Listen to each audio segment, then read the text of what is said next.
You are watching Morning Musings with Reinhard von Hennigs, chairman and founder of Bridge House Law in Charlotte, North Carolina.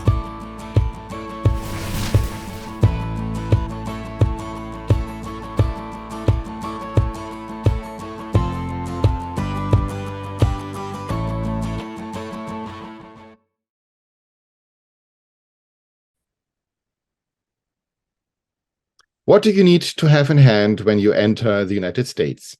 Hello, this is Reinhard von Hennigs. In the past, the answer was always easy. Have your passport ready. And of course, if you're a US citizen, your passport is the entry back home. If you are a national of another country, you need to have your passport plus a visa or a permanent resident card or some kind of ESTA visa waiver type approach. So in other words, you need your foreign passport plus something.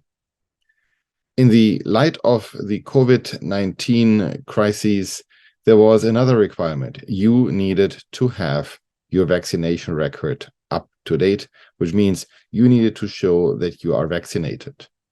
Where the US government changed the rules for US nationals, that US nationals do not have to be vaccinated before they can enter the United States again. The rules were that you needed to show your current test result, and only if the current test result taken a day in advance showed that it was negative, in other words, that you had no virus to be seen, then you could enter the United States. But over the longest time, the requirement for non-US citizens that you need to show your vaccination in order to enter the United States created some kind of minor frustration or hindrance. But now the laws or the rules changed. The Biden administration announced on May 2nd that with the end of the COVID-19 public health emergency crisis and emergency restrictions, it was lifting the requirements for all inbound air travelers to be vaccinated against COVID-19. This regulation change will take effect on May 11th, the same day the COVID-19 public health emergency ends. The White House also stated that the administration will end the COVID-19 vaccine requirements for federal employees, federal contractors, and federal air travelers, meaning international air travelers traveling into the federal airspace at the end of the day of May 11. This means, in other words, on May 12, 2023, non-US travelers entering the United States can do so without being vaccinated. Now, I said air travel.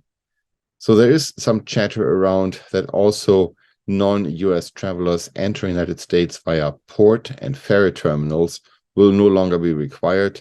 And the US Department of Homeland Security announced, in addition to the White House announcement, that they will forego any of those vaccination requirements on land as well as ferry harbors. So in other words, if you're a foreign citizen and not being vaccinated, you can enter the USA after May 12th. So if we back up a little bit, we can question, what does it mean on a bigger picture? There are still green card requirements out that during the medical test, COVID is an issue. There are still different rules out where COVID needs to be proven, or the absence of COVID needs to be proven. If you're traveling internationally, at this time, China is the only major country that still requires testing for COVID prior to entry.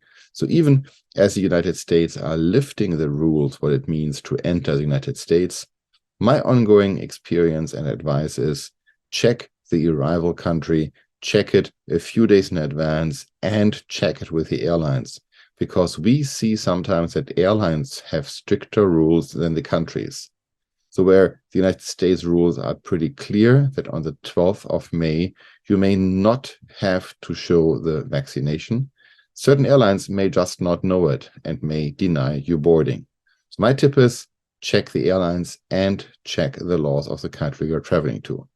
If you're a foreign traveler, looking forward to seeing you in the United States, safe travels and see you soon. Whether you're a private citizen, an international business leader, or simply someone eager to stay on top of the latest news, this book is a great way to get caught up on the most recent developments in the worlds of international business, tax, politics, and social affairs. Go to morningmusings.com and order your copy today. Thank you for joining us today. If you would like more information about British House Law, please visit our website at bridgehouse.law. Before you go, make sure to like this video and subscribe to the channel for more up-to-date content. British House Law, business-minded, client-focused.